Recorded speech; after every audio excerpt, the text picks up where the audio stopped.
35장 11절부터 보시겠습니다. 하나님께서 또 그에게 말씀하셨다. 나는 전능한 하나님이다. 너는 생육하며 번성하여라. 민족과 민족들의 무리가 너에게서 나오고 왕들이 내 허리에서 나올 것이다. 내가 아브라함과 이삭에게 준 땅을 내게 주고 내 후손에게도 그 땅을 줄 것이다. 하나님께서 야곱과 말씀하시던 곳에서 그를 떠나 올라가셨다.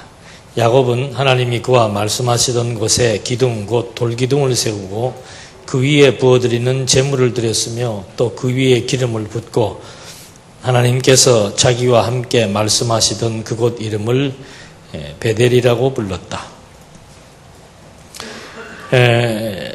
야곱이 위기를 만났을 때 하나님께서 나타나셔서 야곱에게 베델이라고 하는 약속의 장소를 상기시켜주고 그것으로 다시 갈 것을 권면했습니다. 그 권면대로 야곱은 위기를 만난 이후 베델로 가서 정말 하나님이 여호와라고 하는 사실을 한 번 더 상기하고 기억했지요. 그런 다음에 하나님께서 야곱에게 언약을 재확인시켜주는 그런 내용이 이제 또 연이어 소개되고 있습니다. 그러니까 야곱과 에서의 번창, 야곱의 복과 언약 가운데서 이제 그 언약은 세 가지였습니다. 자손과 땅과 통치였는데 이것이 한꺼번에 다 완성되진 않았지만은 야곱에게도 부분적으로나마 하나님께서 이제 야곱 혼자 하란으로 가서 거기에서 자식들을 많이 낳게 되고 그리고 약속했던 그 약속의 땅으로 여러 가지 많은 어려움 가운데서도 귀환할 수 있도록 하나님이 섭리해 주셨고 약속의 땅으로 오고 나서 다시 하나님께서 야곱에게 세웠던 그 언약을 상기시켜 주시는 내용입니다. 그래서 앞에서 말했던 그 언약 그대로죠. 이제는 더 이상 너의 이름을 야곱이라 부르지 않고 야곱이 잊을 수 없는 브니엘에서의 그 하나님과 천사와의 기도 사건을 통해서 하나님은 야곱을 보호했다. 즉 야곱과 관계된 모든 사항들을 하나님은 보호하셔서 하나님의 약속을 이루어 나가시는 여호와라고 하는 사실을 기억나게 했습니다. 그런 다음에 이제는 내가 또 전능한 하나님이다. 능력의 하나님이라는 말씀 자기소개를 하시면서 생육하고 번성하고 또 왕들이 나올 것이고 그리고 아브라함과 이삭에게 준 가나안 땅을 차지할 것이라고 하는 그런 약속의 말씀을 한 번 더 확인시켜 주시고 그 약속의 말씀을 깨닫게 된 야곱이 거기에서 제물을 드리고 제단을 쌓아 제물을 드리고 여호와가 함께했다는 그곳 이름을 베델이라 부르면서 여호와 앞에 송축했던 내용이 이제 15절까지 소개가 됐습니다. 그런 다음에 16절로부터 22절까지는 라헬이 베냐민을 낳고 죽어서 에브랏에 장사되는 내용이 나옵니다. 그들이 베델에서 떠나서 에브랏에 이르기까지 아직 거리가 조금 떨어졌을 때 라헬이 출산하게 되었는데 고통이 심하였다. 라헬이 출산할 때 그 고통이 심하니 산파가 라헬에게 두려워하지 마십시오. 이제 당신은 또 아들을 갖게 되었습니다라고 말하였다. 라헬이 죽게 되어 혼이 떠나려 할 때 그의 이름을 베논이라 불렀으나 아버지는 그를 베냐민이라 불렀다. 라헬이 죽으니 에브랏 곧 베들레헴 길에 장사되었고 야곱이 라헬의 무덤에 기둥을 세우는데 그것을 오늘날까지 라헬의 묘비라고 한다. 이스라엘이 다시 길을 떠나 에델 망대를 건너서 장막을 쳤다. 이스라엘이 그 땅에 살 때 르우벤이 자기 아버지의 첫 비라와 동침을 하였는데 이스라엘이 이 소식을 들었다. 야곱의 아들들은 12이었다. 그 야곱이 그래서 마지막에 그 애굽의 왕을 만나서 자기 소개를 할 때도 야곱은 그런 말을 합니다. 내가 참 험악한 세월을 살았노라고. 그래서 정말 그리스도인들이 또는 그 언약 백성들이 그 인생의 의미를 해석할 때 하나님을 중심으로 해석하지 않으면은 참 난감한 일들이 많습니다. 그래서 보통은 예수 믿는 사람들은 뭐 무조건 하고 일이 잘 되는 것이 능사인 줄로 알고, 어제도 잠깐, 오늘도 잠깐 아침에 그 어느 기독교 방송을 보니까 포항에 있는 아주 큰 교회 유명한 목사님인데 그 양반 그 강의하는 중간에서도 그런 얘기를 해요. 자기가 권면하는 말을 잘 들으면은 잘 될 텐데 당신이 권면하는 말을 안 듣더니 결국은 그렇게 되더라. 뭐 이런 말을 아주 쉽게 얘기를 하는데, 이것이 어떻게 보면은 하나님의 그 섭리의 의미를 정말 제대로 이해하지 못하게 되면은 풀리지 않는 딜레마가 될 수밖에 없습니다. 그래서 어떤 신학자들은 뭐 고통의 의미, 풀 수 없는 고통의 의미 이렇게 해서 도대체 우리에게 오는 그 고통의 의미가 뭘까? 이것은 비단 뭐 야곱에게만 해당되는 얘기는 아닙니다. 그러니까 야곱은 하나님에게 복을 받고 그 언약이 성취되어지는 그 과정을 지금 이렇게 우리에게 진술하고 있습니다. 그러니까 또 재밌는 것은 중간중간 하나님께서 야곱에게 또 자기소개를 하고, 그러니까 20년 동안 고생을 하고 마지막 21년째의 고생 끝에 낙이 왔죠. 그리고 여기에서 많은 자녀를 두게 되고, 그리고 또 거기에서 복을 받고 나올 때도 또 그 외삼촌 집에 있는 그 자식들과의 갈등, 뭐 있을 수밖에 없습니다. 무일푼으로 와가지고 집에 있는 재산을 엄청나게 모아가는데 가만히 있을 자식들이 없지요. 그래서 거기에서 어떤 그 위협을 당하고, 그런 다음에 또 에서에 대한 소식을 듣고 또 한 번 뭐 거의 기절하다시피 하는 겁니다. 그러니까 여기 이제 좀 뭔가 되려고 그랬는데 또 에서를 만나게 돼서 내 처자식 다 죽으면 어떡하나. 처음에 갈 때야 혼자 몸이니까 나 혼자 죽으면 어떡하나 했지만 이제는 처자식까지 생겨가지고 더 그런 그 위기라고 하는 것이 야곱에게는 더 충격이 더 배가 될 수밖에 없습니다.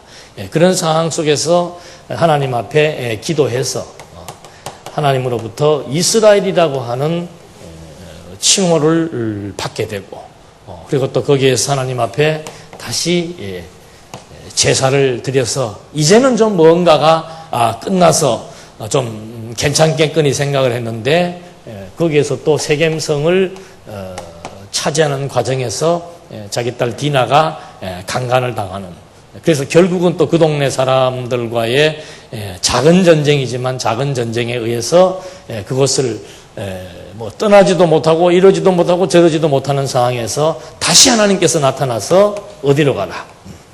베델로 가라.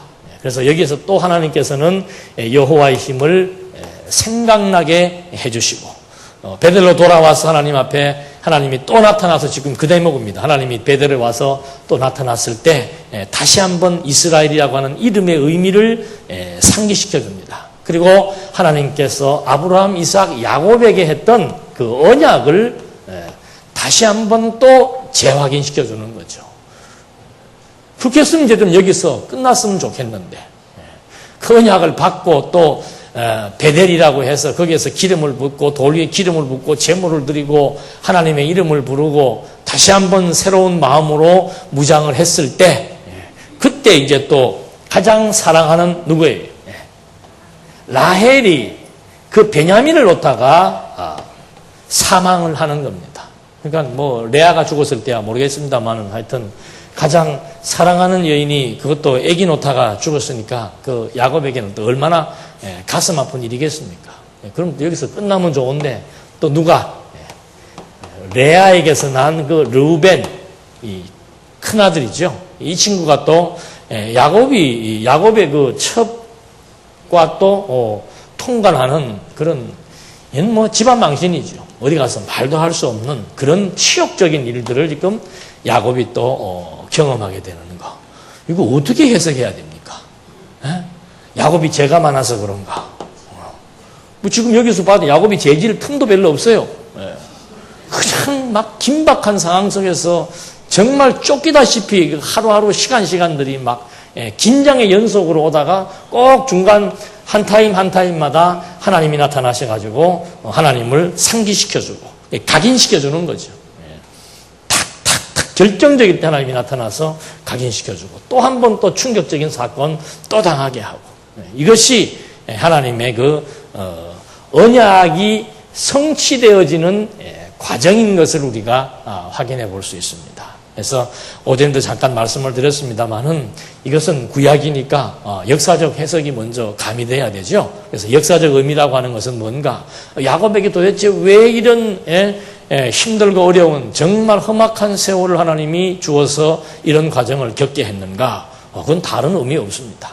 철저하게 이런 모든 사건들이 전부 주도 면밀한 하나님의 계획에 의해서, 이게 자칫하면 우리도 좌절할 수밖에 없죠. 하나님 이왕 좀 계획했으면은 좀 좋은 계획을 세워서 해 나가시지, 어쩌자고 그렇게 이렇게 힘들고 험악한 세월을 살게 하시는지. 그래서 구약 성경은 보면은 굉장히 어떤 섭리가 자극적이고 극단적이고, 그래서 어떤 충격적인 사건 하나가 발생하게 되면은 쉽게 우리 두뇌에서 지어질 수 없는 그런 일들을 하나님께서 겪게 하시는 거죠. 그래서 이런 모든 일들을 하나님께서 다 주도 면밀하게 섭리해서 겪게 하심으로써 결국 순간에 하나씩 도장을 찍잖아요. 왜 그런가? 이 일은 내가 이렇게 이런 어려운 여건, 기기묘묘한 일들이 생길 때마다 야곱과 관계된 모든 일들은 하나님이 또 어떻게 해요? 다 정리해 나가신다 이거죠. 숫자가 많든 적든 억울한 일, 별의별 일을 겪을 때마다 난감해하지 마라. 왜? 이게 다 하나님으로부터 되어진 일이고 하나님이 정리하고 야곱과 관계된 모든 일들을 하나님이 다 주도해 나가신 것이다. 그리고 이런 일련의 과정들을 통해서 자손이 번창했다. 그리고 다시 고향의 땅으로 돌아올 수 있었다. 그리고 세겜성을 정복하면서 야곱에게도 족장으로서의 통치권이 주어졌다는 사실들을 깨닫게 하심으로써 하나님은 누구이시다. 이걸 그냥 막 각인이란 말은 각에다가 뿔에다가 도장 새겨서 콱 찍어 놓는 거죠. 야곱의 두뇌 속에다가 심어주는 겁니다. 하나님은 여호와이시다. 이게 구약의 역사적 해석의 의미고, 신학적인 의미는 뭔가? 바로 이렇게 주도 면밀한 하나님의 계획에 의해서 야곱이 고난과 시련 가운데서 결국은 하나님의 언약을 성취해서 승리하게 되는 것처럼, 바로 그리스도께서 하나님의 작정 계획에 의해서 그리스도가 인간의 몸을 입고 이 땅에 오셔서 온갖 시련과 수치와 모욕과 고난을 받으셨다가 결국 십자가에 죽으시고 최후 부활의 승리를 통해서 하나님의 나라를 성취하실 것에 대한 그리스도 사건에 대한 예표로서의 모형과 그림자라고 하는 이것이 구약의 역사적 해석, 신학적 해석에 의해서 나타난 하나님 계시적 의미라고 하는 것을 우리에게 확인시켜주고 있습니다. 이래서 야곱은 결국 이렇게 어려운 고비를 또 만나고 아내를 잃어버린 슬픔이 채 가시기도 전에 또 이렇게 큰아들의 이런 범죄 사항에 의해서 야곱의 가슴에 깊은 상처를 안게 되는 그런 사건이 지금 소개가 되었습니다. 그런 가운데서 23절로부터는 야곱의 12아들들의 이름과 그 부친 이삭의 죽음이 나옵니다. 레아의 아들들은 야곱의 큰아들 르우벤과 시므온과 레위와 유다와 이사갈과 스불론이고 라헬의 아들들은 요셉과 베냐민이다. 라헬의 여종 비라의 아들들은 단과 납달리이고 레아의 여종 실바의 아들들은 갓과 아셀인데 이들은 밧닷 아람에서 야곱에게 난 그의 아들들이다. 야곱이 기랏 아르바의 마므레로 가서 그의 아버지 이삭에게 이르렀으니 기랏 아르바는 곧 아브라함과 이삭이 거류하던 헤브론이었다. 이삭의 나이가 80세였다. 이삭이 늙어 장수하다가 숨을 거두고 죽어 자기 백성에게 합류하니 그의 아들 에서와 야곱이 그를 장사하였다. 그 다음에 이제 또 지금 줄초상 난 겁니다. 라헬 죽고 그 다음에 누구예요? 아버지 이삭의 사망 소식을 접해서 이제 장례를 치르는데 그 전에 여기 사이에 뭐가 나옵니까? 야곱의 자식들의 명단이 소개되고 있지요. 그러니까 하나님은 그 일련의 사건들을 이렇게 진행해 나가시면서 하나님의 의도는 뭔가? 하나님의 언약이 이렇게 성취되었다는 사실들을 특정한 사건과 더불어서 하나하나 확인시켜주고 있는 겁니다. 그러니까 처음에 20년 동안 고생하면서 하란에서 속아서 살았지만은 결국은 그런 배경 속에서 자식들을 놓게 되었고, 그 다음에 에서와의 위기와 갈등을 겪었지만은 결국에는 고향 땅으로 귀환하게 되었고, 그 다음에 세겜성에서 딸 디나가 강간을 당하는 사건이 있었음에도 불구하고 결국은 아들들의 그 지략에 의해서 그 원주민들을 몰살시키고, 그리고는 야곱의 12아들과 더불어서 야곱이 족장으로 되어 있는 그 시족들에 의해서 다시 이제 하나님의 약속의 땅으로 돌아오면서 거기에서 다시 한번 하나님이 나타나셔서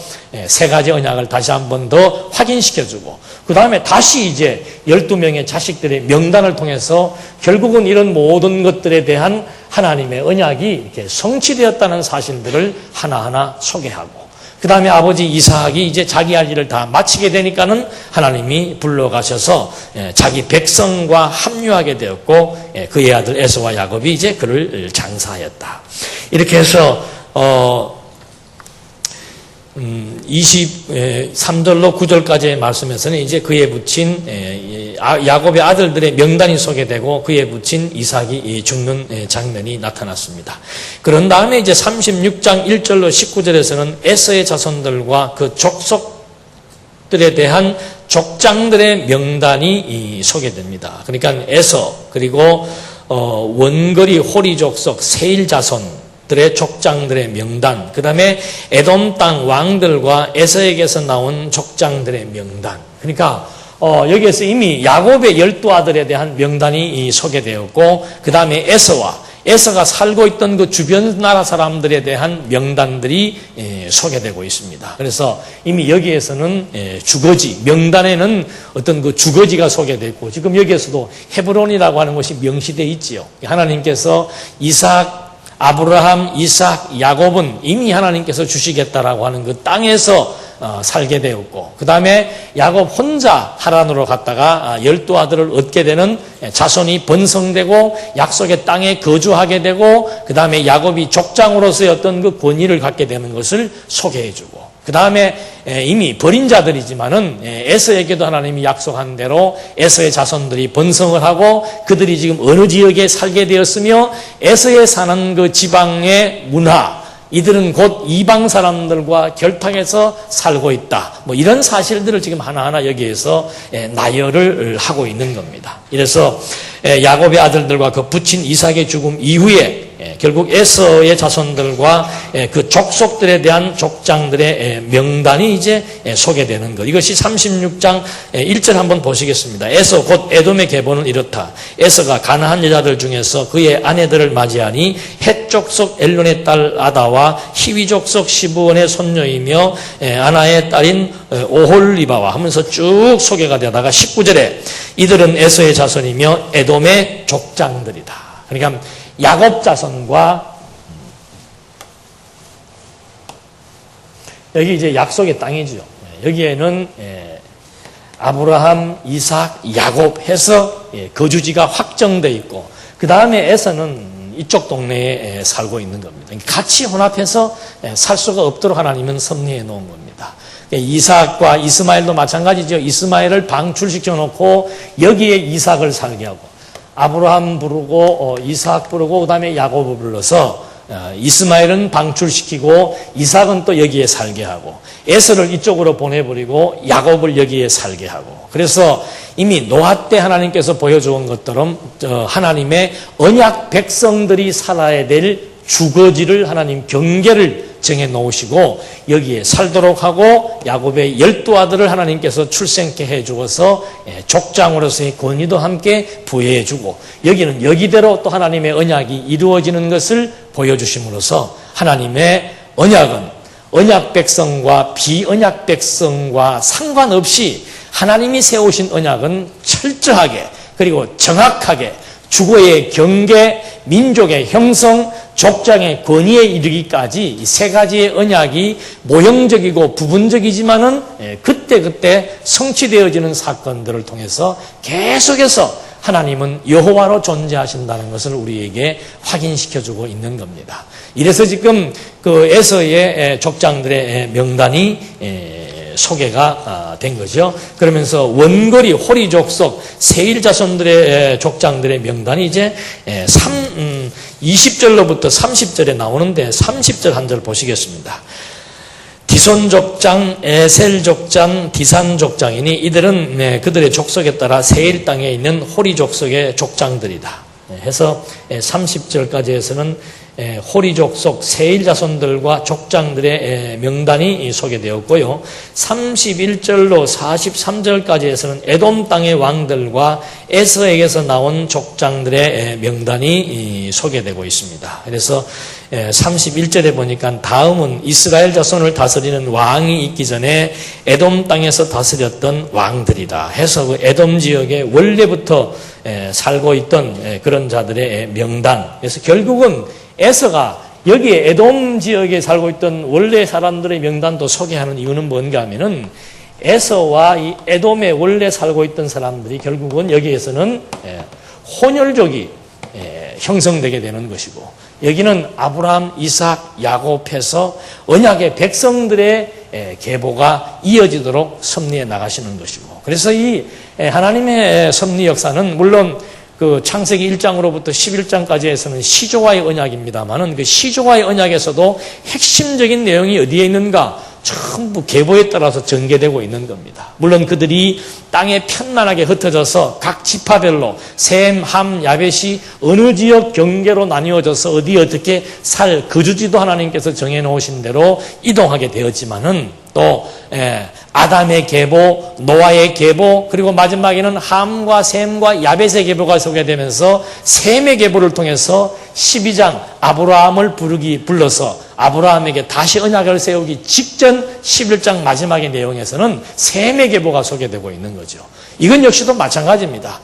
자손 번창과 땅 정복과 다스림이라고 하는 3대 언약이 아담에게서부터 아브라함에게 이르기까지에도 계속해서 개진되게 되고, 아브라함 때는 또 아브라함을 통해서 이렇게 지역을 정확하게 명시해주고 아브라함의 씨, 그래서 여기에서는 이제 바울이 그런 얘기를 하죠. 아브라함의 씨란 얘기를 지칭하게 됩니다. 그래서 아브라함의 씨의 혈통들이 여기에서 번성하게 되고, 나중에 야곱의 12아들에 가서는 이제 주로 누가 중심으로 12지파 중에서 누가 중심 지파로 떠오르게 되는가? 유다 지파가 이제 씨의 핵으로 떠오르게 되죠. 왜 그런가? 그게 통치 지파이기 때문에 그렇습니다. 그래서 그 씨에 의해서 아브라함, 다윗 해서 예수 그리스도의 세계가 전개가 되면서 그리스도의 나심이 이렇다라고 하는 내용을 소개하기까지에 있어서 구약의 역사가 자손이 번창하고 땅을 정복하고 다스리는 통치 권세에 의해서 진짜로 역동적으로 개진되고 있음을 우리는 창세기부터 역사서인 에스더까지의 내용을 통해서 아주 주도 면밀하게 확인을 해볼 수 있는 겁니다. 그러니까 성경을 공부한다라고 하는 것은 어떤 특정적인 사건 하나를 통해서 현대적 의미에 맞도록 해석하는 그런 의미가 아니에요. 최소한도 창세기부터 에스더까지의 역사서 한 권만 가지고라도 그 속에서 정말 이 세 가지의 언약이 역사선상에서 순차적으로 전개되어지면서 하나하나 성취되어지는 성취섭리 역사. 이래서 하나님의 언약이 세워지고 그 다음부터는 자손, 언약, 성취, 섭리, 역사 이렇게 제목이 설정되어 있죠. 그래서 자손 언약이 성취되는 섭리 역사. 두 번째가 땅 언약이 성취되는 섭리 역사. 세 번째가 통치 언약이 성취되는 섭리 역사. 쉽죠? 금식들을 하셔가지고 저도 금식을 해가지고 힘이 없는 것 같습니다. 그때 오전에도 첫 시간에 그런 기독교 강연 시간에도 그 말씀 드렸습니다만은 이 원리를 알고 모르고의 차이는 하늘과 땅 차이입니다. 여러분들이 정말 그런 걸 좀 이렇게 실감들을 좀 하셔야 돼요. 그래서 앞으로 좀 시간이 있으신 분들은 이제 그런 그런 광고가 한 번씩 나갈 때 여러분들이 직접 참석하셔가지고 한번 직접 그 신학의 현장에 가셔가지고 세계의 신학의 거장들이 지금 논의하고 발표하는 논문의 주제와 내용이 도대체 무엇인지 그리고 그 신학적 주제들이 지금 어디까지에 와 있으며 도대체 무엇이 문제이고 그 문제 때문에 어떤 몸부림들을 치고 있는지를 여러분들이 좀 대비적 감각을 가지시면서 실제로 이렇게 보셔야지, 이야, 성경이 이런 원리에 의해서 구성되어 있기 때문에 하나님의 살아계심을 우리가 확증하고 살아간다. 아까 우리 권사님 기도하실 때처럼 천지를 다 얻은 것처럼 우리가 감격했잖아요. 그 감동이 지속적인 확인이 안 되면은 요한계시록에 나오는 에베소 교회처럼 첫사랑을 어떻게 해요? 첫사랑 잃어버린 표정을 갖고 계신 분들이 지금 이제 좀 있지요, 우리가. 다 해가지고. 실제로 우리 살아가면서 처음에 결혼 초하고 한 30년, 40년 살았을 때 그 분위기가 다른 것처럼, 말씀 30년에 말씀 깨달았을 때는 막 천지가 개벽하는 줄로 알았고, 식음을 전폐하다시피 그냥 여기에 몰입해서 살았는데, 10년이 지나고 20년이 30년이 지나니까 그다음부터는 뭐 별로 다 들으면 뭐 매일 그 말이고 뭐 이 친구가 나와서 해도 그 말이고 저거 나와서 해도 그 말이고 스타일만 조금씩 다르지. 그렇죠? 스타일만 조금씩 다르지 뭐 내용이 다 돈이 도끼니 객끼니 별 차이가 없는 것처럼 보일 수 있지만 지금 오전에도 말씀드린 대로 이 신학 박사님들이 정말 막 머리가 터지도록 연구해서 발표하는 내용이 뭔가 기껏 해봐야 요엘서하고 바울이 말했던 새 창조하고 관련성이 있다. 답답하죠. 어쩐단 말이냐? 구약은 진짜 그 사람은 구약학자인데 구약은 정말 하나로 봐야 된다. 구약을 하나로 봐야 되면 그걸로 끝나는 게 아니고 신학과 구약도 또 연결을 시켜서 봐야 되겠다. 그게 지금 신학의 현주사란 말입니다. 우리는 주일학교 때부터 지금 뭘 가리키는 거예요?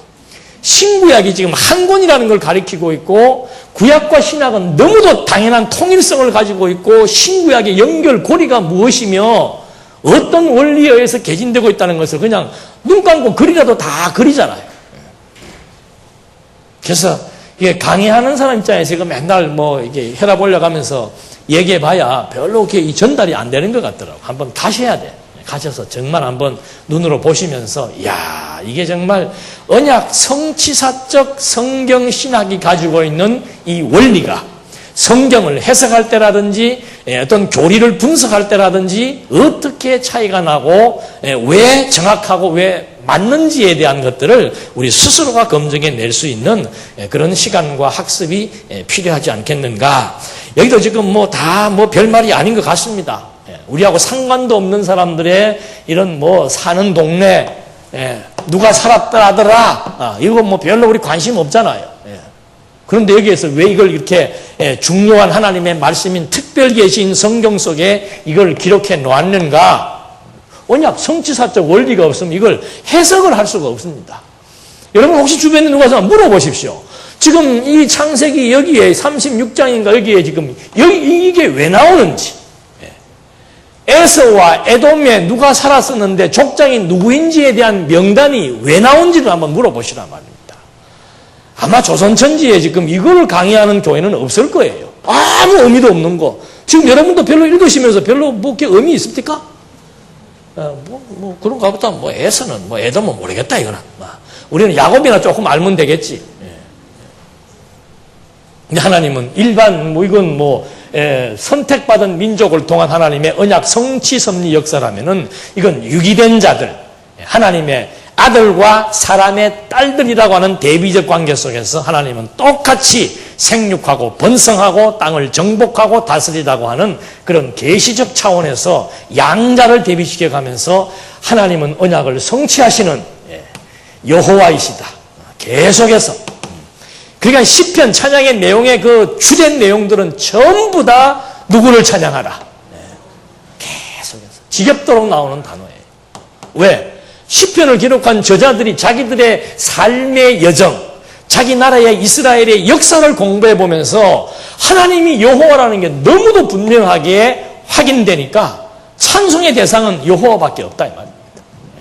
여호와를 찬양하라. 여호와를 찬양하라. 그래서 지금 여기 주보에 나와 있는 대로 족장들의 명단. 그래서 이방 사람들이지만 하나님께서 어떻게 해주겠다라고 하는 언약에 기초해서 그들의 명단과 살아가는 거주지, 야곱 자식들의 명단과 야곱이 주거하는 거주지에 대한 내용들을 소개를 하면서 이제 이렇게 해서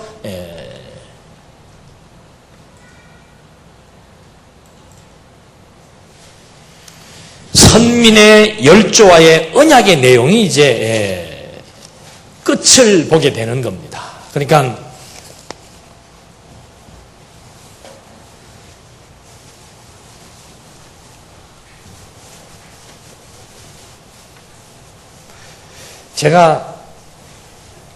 우리가 92년도에 이제 목회자 세미나를 하기 시작했습니다. 그때 제가 그 목사님들에게 그 내건 공부에 대한 방향의 내용이 뭔가 하면은 성경 개론을 좀 우리가 정확하게 이해하자. 어떤 분들은 성경 개론이 굉장히 쉬운 줄 알아요. 뭐 이렇게 간단하게 나와 있으니까 성경 개론 이렇게 하면은 그건 뭐 누구나가 다 보면 되는 줄로 알고 있는데 저는 조금 뭐 이렇게 머리가 나빠서 그런지 성경 개론이 제일 어렵더라고요. 그래서 성경 개론을 내가 보고 성경 개론대로 강의를 할 수 있다면은 그거는 어떤 가르치는 사람으로서는 기본적인 수준에는 도달했다라고 볼 수 있기 때문에 우리가 성경 개론을 좀 공부를 하자 하고 해서 그때도 그런 얘기들을 많이 하면서 그때부터 지금까지도 항상 성경 개론에 입각한 성경 해석을 지금도 공부를 저 혼자도 하고 있습니다만은 이 말씀을 드리는 이유가 뭔가 이게 지금 무슨 큰 단원이 바뀌었잖아요. 저는 할 수만 있다면 좀 이럴 때 좀 여러분들이 앞으로는 뭐 그런 학습 방법도 나오겠습니다만은 뭐 아무나 한번 이렇게 지적을 하면은 나오셔가지고 자 지금 단원이 바뀌었습니다. 바뀐 이 단원에 대해서 아무개 집사님 나와서 한번 설명을 해보십시오. 뭐 이런 거 그거 재밌잖아요. 그렇잖아요. 지금도 뭐 하시고 싶으신 분 누가 한번 나와서 좀 하십시오. 너무도 쉬운 거 같아요. 앉아서 들으실 때는 아무것도 아닌 것 같고 똑같이 지금 개론에 다 나와 있어요.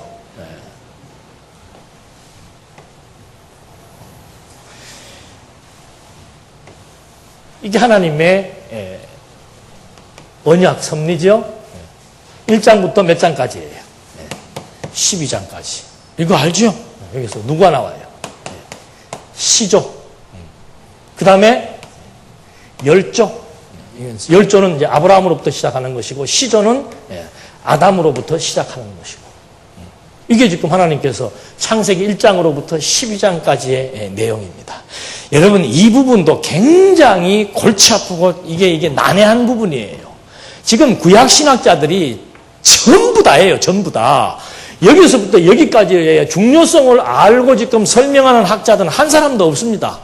그냥 이거는 무슨 더더군다나 1장으로부터 11장까지의 내용. 요건 그냥 원역사라고 얘기하는 거예요. 아브라함 이전에 인류의 시작부터 아브라함 이전까지의 역사는 그냥 원역사, 원래부터 있었던 특별히 아브라함으로부터 시작되는 역사가 아니고 원래 인간이 생존하면서부터 시작되었던 역사다 해서 이거는 그냥 제껴버리는 거예요. 별 큰 의미를 부여하지 않습니다. 여기에서 중요한 대목은 하나밖에 없습니다. 뭐겠습니까? 1장에서 11장까지 중요한 대목은 하나밖에 없어요. 뭐겠습니까? 아담 타락이에요. 아담 타락. 이거 외에 나머지는 뭐 크게 중요한 거 없습니다. 또 하나 찾는다면은 노아의 홍수. 왜? 그 홍수는 구원 사건이기 때문에. 그래서 여기서부터는 타락과 구원이라고 하는 이 주제에 의해서 지금 이 성경 구약의 내용들을 막 계속해서 찾기 시작하면서 이렇게 해서 타락했을 때 하나님이 이렇게 하니까 구원해 주었다. 이거 이제 반복 구조로 나타나게 돼 있죠. 그런데 지금 우리는 이 지금 주제 내용들부터가 다르잖아요. 하나님의 언약 섭리라고 하는 거. 이것이 말만 하나님의 언약 섭리인가? 아니라 이거죠. 진짜로 하나님께서 여기 아담에게 세우신 하나님의 언약, 노아에게 세우신 하나님의 언약, 똑같은 내용이에요. 그런데 실제로 아담과 노아에 이르기까지 하나님께서 이 아담으로부터 6장까지의 내용이 개진될 때 5장에서 무슨 내용이 나온다 그랬습니까? 중요한 내용 나온다 그랬죠? 무슨 내용이 나온다 그랬어요? 아담의 계보가 나옵니다. 그게 무슨 의미가 있는가? 하나님께서 아담에게 뭐라고 그랬습니까? 생육하고 번성하라. 그리고 바로 아담의 아들 중에서 가인과 아벨을 등장시키면서 가인은 아벨을 죽입니다. 그럼에도 불구하고 하나님께서 아벨 대신에 셋을 주시고 가인을 없애지 않습니다. 왜 그랬는가? 이게 지금 전부 생육하고 번성하라는 하나님의 언약의 섭리를 그대로 지금 확장시켜 나가는 섭리 역사이기 때문에 그렇다 이거죠. 그래서 6장 노아의 사건이 있기 직전에 아담의 계보를 정리해 주는 겁니다. 진짜로 하나님께서 선택한 아담의 계보가 생육하고 번성되어진다라고 하는 거. 그리고 반면에 이제 가인은 다른 동네 가면서 또 생육하고 번성하는 내용들이 나오게 되고요. 그렇게 해서 이들로 하여금 이제 노아 시대는 좀 더 구체적으로 주거지가 확정되어져서 함은 어디로 가고 셈은 어디로 가고 야벳은 어디로 가고 다 지역을 흩어버리면서 이제 6장에서 또 노아의 계보는 이러하니라. 그러다가 11장으로 넘어와서는 이제 본격적으로 함의 계보, 야벳의 계보, 셈의 계보가 소개되는 거. 이게 전부 하나님의 언약, 생육하고 번성하고 땅을 정복하고 다스려 나가는, 다스림은 그 족속들의 족장시대란 말입니다. 그렇게 해서 전부 다 다스려 나가는 역사가 어떻게 11장까지 해서 계속 전진되고 그대로 이루어지고 있지요. 그런 인류가 편만한 가운데서 하나님이 누구를 부르는 겁니까? 왜 아브라함을 불렀는가? 아브라함이 셈 족속이에요. 그러니까 함의 족속에서 불러서 안 되고 야곱의 족속에서 불러서도 안 됩니다. 셈의 족속, 하나님이 이미 셈에게는 종교성을 주었고 셈을 통해서 종교적인 섭리하실 것을 이미 다 예시해 준 것이죠. 그래서 거기에서 아브라함을 부르셔서 아브라함에게도 똑같은 언약을 그대로 세우는 겁니다. 그 언약의 내용이, 그게 언약이 이제 세 가지 3대 언약, 나라에 대한 언약이지요. 어디서도 제가 여러 번 말씀드렸습니다만 하나님께서 굳이 왜 아담에게도 언약하고 노아에게도 언약하고 아브라함에게도 언약했을까? 그 근거가 뭐라고 그랬습니까? 창세전에 하나님께서 그리스도를 통해서 우리에게 무엇을 세우셨기 때문에, 복을 주시기로 작정하셨기 때문에. 그러니까 이 복의 내용이 아담과 노아와 아브라함에게 허락하신 복과 일치하는 거라 이 말입니다. 그래서 이걸 사도 바울은 창세전에 이미 하나님께서는 신령한 복을 우리에게 주시기로 예정했다라고 바울이 얘기하는 거죠. 그래서 이런 근거에 의해서 하나님이 이제 이걸 우리에게 계시하기 위해서 하나님께서 그리스도를 통해서 작정하신 복을 그대로 이 땅 위에서 실현해서 당신이 영원한 작정을 영원히 성취하시는 영원하신 하나님이라고 하는 사실을 알게 하기 위해서 아담을 부르시자마자 아담에게 똑같은 복의 내용을 언약을 하셔서 나라 세워줄 것을 언약했고, 이 나라가 이제 실체적인 둘째 아담 그리스도를 통해서 성취될 것에 대한 하나의 언약으로 자리매김되는 겁니다. 그런 큰 구조의 맥락 속에서 이제 아브라함을 불러서 아브라함에게는 이제 똑같은 내용이지만 이것은 현재 존재하고 있는 이스라엘의 역사를 통해서 하나님이 섭리를 해나가는 거죠. 그래서 그 섭리에 대한 과정상에 있어서 여기서 보면 이제 아브라함과 이삭과 야곱에게 하나님의 이 언약이 그대로 뭐 되는 거예요? 계승되게 되는 겁니다. 그러니까 역사서라고 하는 것이 이제 그 이전 역사는 어떤 범세계적인 관점에서의 역사 섭리이고, 아브라함 때부터는 이제 아예 그냥 한 민족을 택해가지고 한 민족 나라의 역사 섭리를 통해서 하나님의 언약이 성취되어진다는 사실을 우리에게 확증시켜 주심으로써 하나님 여호와로 존재하신다는 것을 우리에게 알게 하는 것이죠. 그러니까 이런 원리가 없으면은 어떤 사건들을 도대체가 풀 수 없는 사건들이 너무도 많이 망라되고 있다는 거죠. 그래서 여기서 보니까 그대로 아브라함 불러가지고 아브라함에게도 똑같은 세 가지 약속을 하시고, 그 약속이 이루어지게 하기 위해서 아브라함에게서 세웠던 약속이 이삭에게 그대로 계승되고, 이삭에게 계승된 그 약속이 이제 야곱에게 그대로 계승되어 가지고 야곱에게서는 이제 어느 정도 12명의 아들과 주거지와 족장으로서의 권위를 이렇게 딱 부여해 주면서 36장입니까? 36장에서 요 하나님의 언약 섭리가 여기서 딱 끝을 맺게 되는 거죠. 자, 이제 이렇게 세 가지 언약이 이렇게 이제 부분적으로 이렇게 조금씩 보여주었지만 이제는 이제 실제적으로 여기에서 구체적이고 실제적으로 하나하나 확인시켜 주는 겁니다. 여기는 뭐 가나안 땅이라고 하는 것도 땅의 아주 작은 한 부분만 이렇게 옮겨 다니면서 살았다면은, 여기는 12명 정도가 살았다면은 이제는 그게 아니고, 여기는 한 족장이 한 가족들을 이끌어 나갔다면은 이제 그 다음부터는 이제 더 확장되어져서 하나님이 주시겠다라고 했던 진짜 가나안 땅을 정복하게 되고, 또 정말로 12명의 가족으로부터 시작된 이 숫자가 나중에 얼마로 늘어납니까?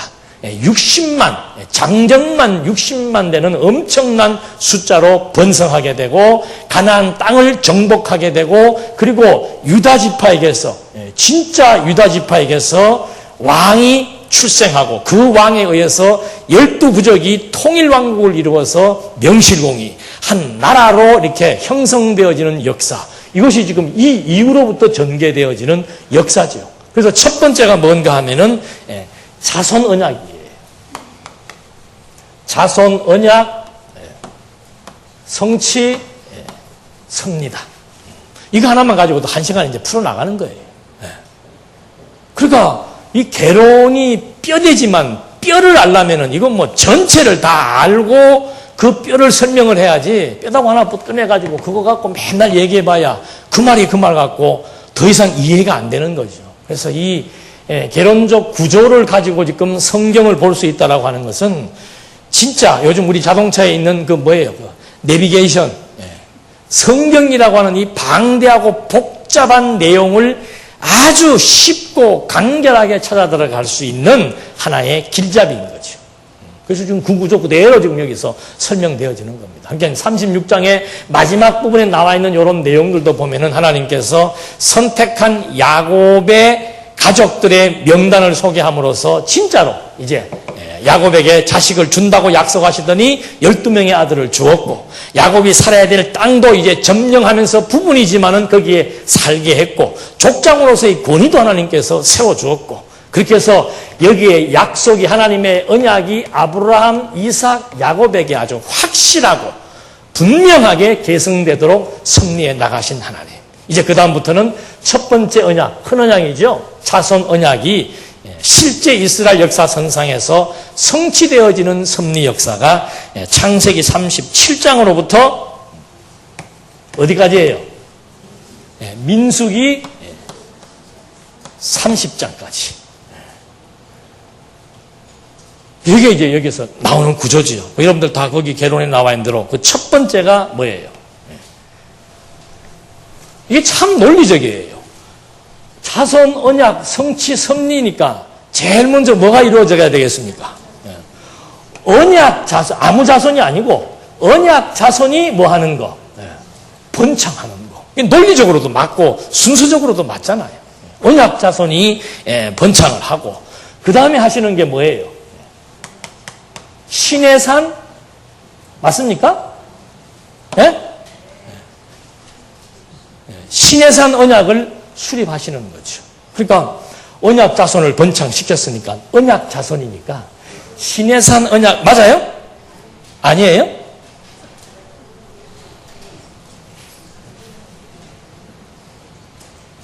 언약 자손의 번창, 이거 앞에 부분만 나와 있네. 맞을 거예요 아마. 언약 자손이 번창되어져서 그 다음에 신의 산 언약을 수립해서, 신의 산 언약을 수립하시는 이유는 뭡니까? 신의 산 언약 수립의 내용이 뭐예요? 그게 다 율법이잖아. 율법.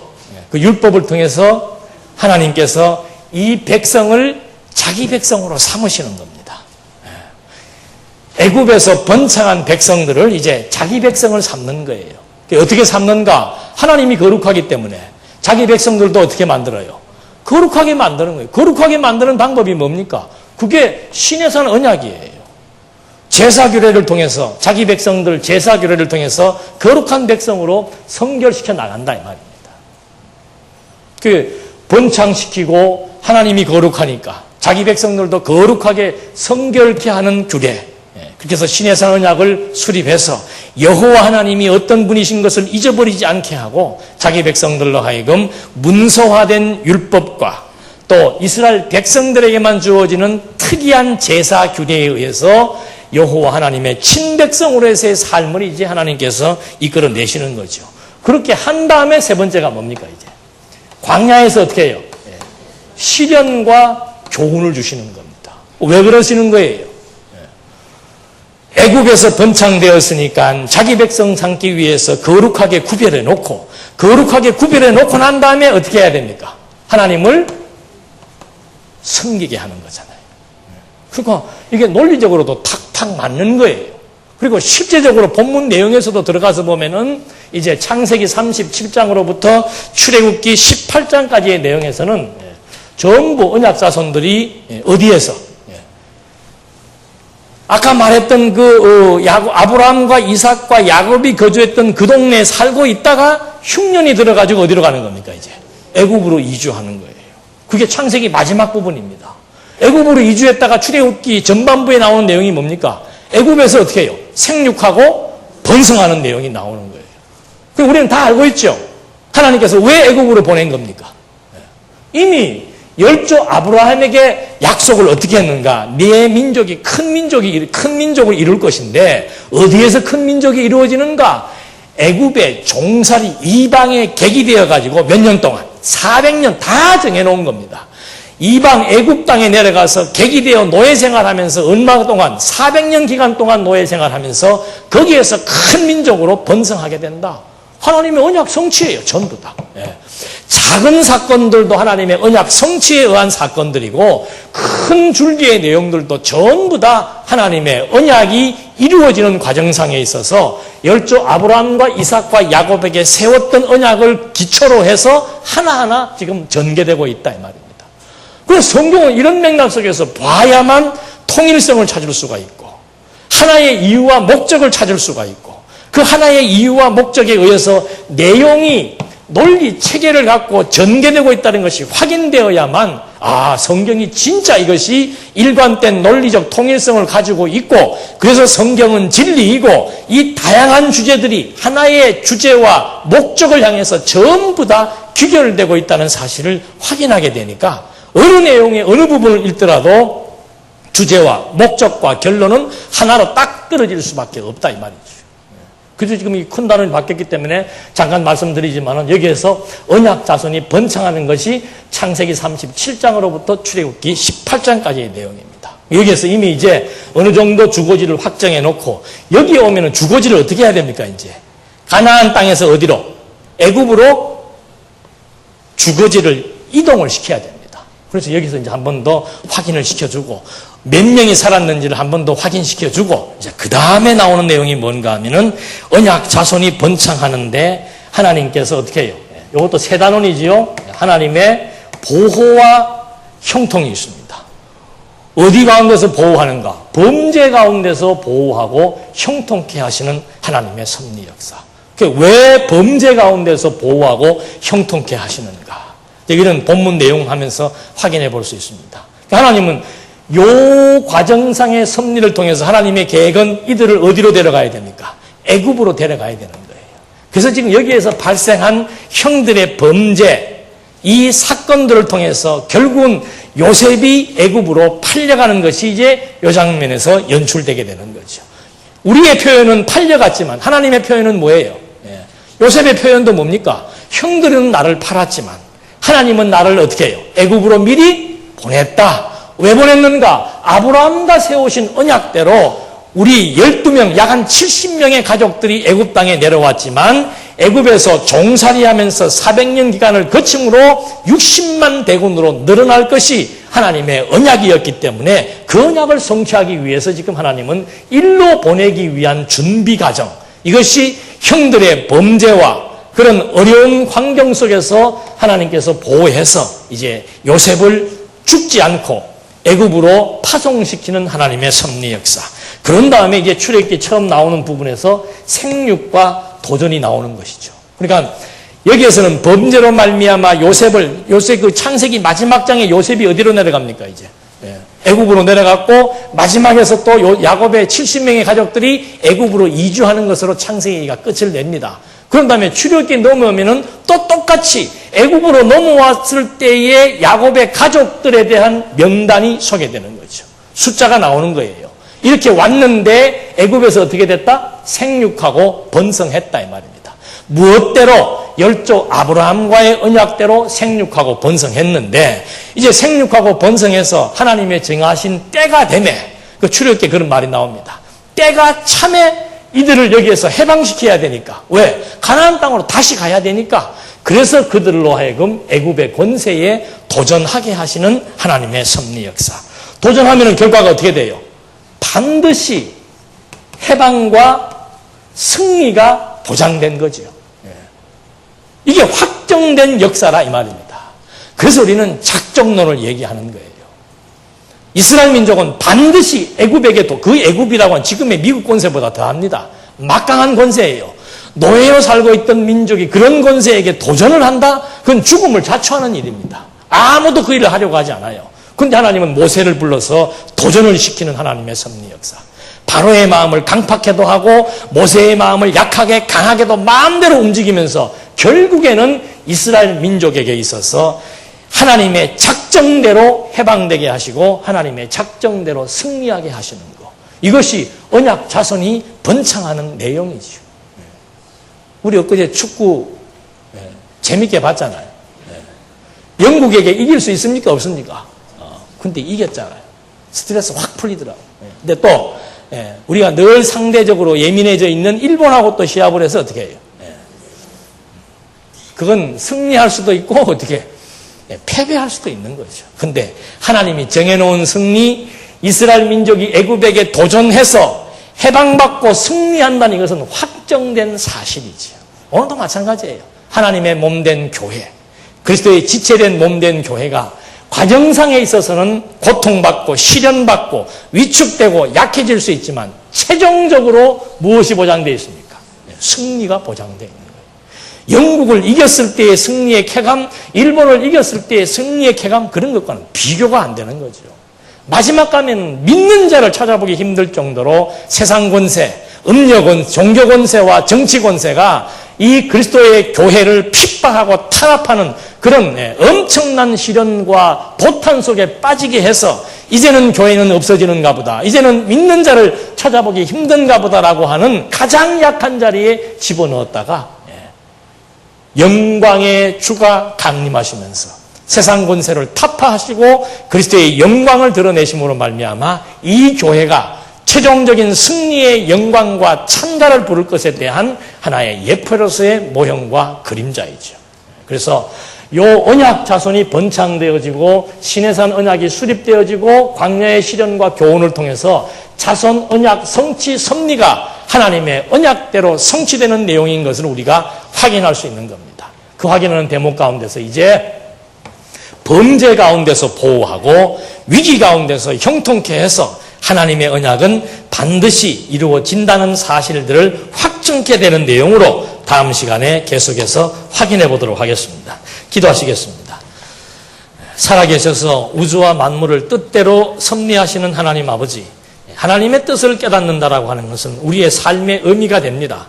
이 땅에 살면서 인간들에게 주어지는 고통의 단초는 인간의 뜻대로 하려는 데 있기 때문에 이제 우리는 성경을 통해서 다시 한번 하나님의 뜻이 무엇인지를 분별해서 하나님의 뜻대로 성취되는 섭리 역사 가운데서 만사가 하나님의 주권에 의해서 주관에 의해서 되어진다는 사실을 깨닫고 하나님의 선하고 기쁘신 뜻을 분별하면서 그 뜻에 우리의 생각과 마음과 삶을 일치시켜 나가는 아름답고 선한 삶으로 승리할 수 있도록 인도해 주시옵소서. 예수님의 이름으로 기도드립니다. 아멘.